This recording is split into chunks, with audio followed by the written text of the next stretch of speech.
Greetings, writers. This is Mr. Smith, and you are watching this video perhaps because you are a student in writing with me, introductory writing course, first year writing course with me as your instructor. If you're watching this video and you're not, maybe you're found it on the interwebs and you're taking writing at another institution, or maybe you just are really curious how I'm spending my days, my work days, making videos, grading essays, as I teach in an online format, at least currently. And I'm grateful for your time that you invest in looking at these videos, especially if you're a currently enrolled student of mine in a course that I am the instructor of record. I learned these from my mentor in graduate school back in the day, and I find them to be such a great foundation, a wonderful brick on which to build our understanding of this course. And I just want to understand that writing is always a communication situation. We call that the rhetorical situation. It's always a relationship between the author and the reader. And I am the artificial audience, but we're going to talk about how to imagine that a little bit more broadly. And in this short video, I'm just going to review 5 standards to evaluate your writing and also to understand how writing can work in the real world, and that these will hopefully underlie your task, and it will help me to be fair in how I evaluate your work, which I want to do quite fairly and also very generously, always understanding that maybe you're not ever going to be a professional writer, and that this is not the only course that you're enrolled in, and that many of you are here because it's a required credit. And I keep that in mind as I look at your work. So the basis that's under everything, the foundation, the clear, strong meat and infrastructure of this whole thing is your purpose. Why am I writing? And your purposes are verbs that you can imagine. I'm writing to entertain. I'm writing to inform. I'm writing to inquire. I'm writing to argue or persuade. And so there's an underlying purpose to all of your writing, and it can be expressed in these active verbs. And then finally, your audience is the imaginary audience that you're writing for. Were you going to publish this work in the real world? Because real writers don't just write for themselves, they write for readers, and they usually write within a particular context. I personally, in my vocation, I write poetry. That is to perform to an audience and to be read, maybe to provide inspiration or insight on the way life works. I write live concert and record reviews for people who might be interested in that artist or who wanted to go to that event and were unable to attend, and to express some of what I've experienced in that perspective. But always try to imagine that you have an audience beyond just yourself and your instructor, and that you're going to be guided by these motives. And so because of these things, they change, and each writing situation, each communication situation really interprets these differently. So you cannot apply all the same guidelines to each essay. And so I will provide for every essay in one of my courses a specific criteria sheet that will explain to you what you're being asked to accomplish. And I encourage you to look at those carefully and ask me any questions if you don't. Now, I teach a 2-semester sequence here of writing, and the first semester is more of an informal or a personal essay class where you are learning some of the basics. And we will start to dabble more into the main idea, but I really teach the thesis. Every paper should have a dominant impression or a main idea, but the idea of an argumentative thesis or a formal thesis, I teach in the second semester writing course more concretely. And so in our first semester writing courses, we usually have what would be an implied thesis. You don't need to hold your reader's hand too much, but you don't want to leave your reader out of understanding what's going on. So you want to provide enough context and enough explanation, but you want to allow the details of the essay itself to do a lot of the work. And that's called showing instead of telling. But even in the back of your mind, you want to have a reason for sharing every piece of writing, and try to imagine yourself as a writer reaching out into a wider world, so that the reason for doing this is not simply to gain credit in a course. You want to have some internal motivation to do the writing. And then once you've begun that writing, you want to develop it to make it fully expressed. And that, in very rudimentary terms, will mean meeting the required word length, finishing the idea. Don't leave anyone hanging or leave any loose ideas.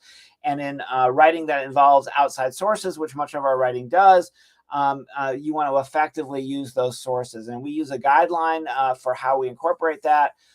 established by the Modern Language Association. And that's just looking it up in the book and finding the ways that those puzzle pieces fit together, so you effectively share the ideas that you're interacting with that you maybe learn from other people in a way that gives them credit and like that. And there's specific lessons on other videos where I'll go into a little bit more depth about how to reputably and responsibly use those secondary sources. That's the standard number 2. There's five criteria here that I'm sharing.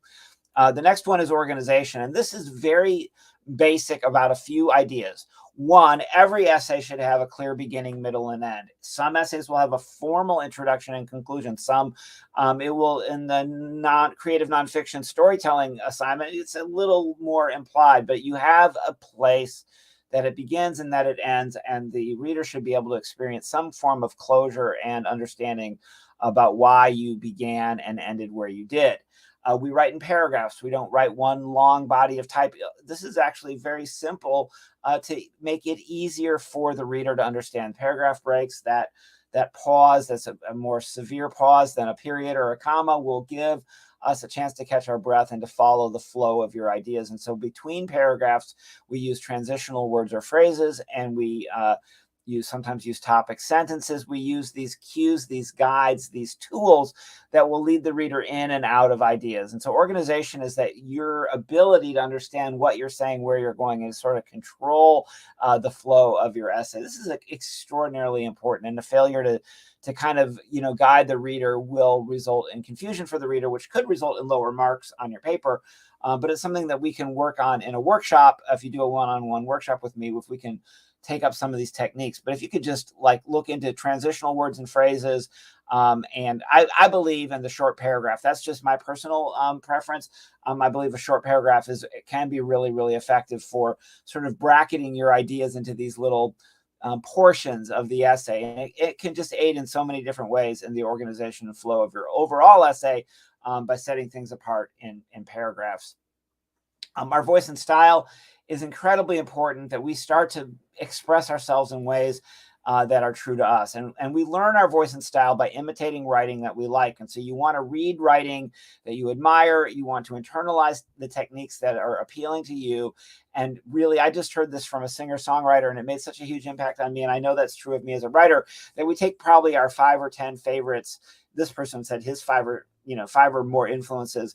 And through modeling his work after theirs, eventually he became who he is as a combination of those influences. And so you start to develop your own personal impact on your reader through developing voice and style. But this is also, techniques that we can use, like sentence variety, like active voice, like alliteration, like internal rhyme, metaphor and simile. There are so many creative devices and tools that you can use that will show impact on your reader. And so try to adopt, at least in every essay, a couple of things, even the use of questions, provocative questions, or humor at the beginning of an essay. So be thinking about what are these devices that you're going to use that are going to be so sweet to the reader's eye and ear as they're getting your essay. I want to be brought joy and entertainment and inspiration when I read your work. It's not busy work for you to write the paper. It's not busy work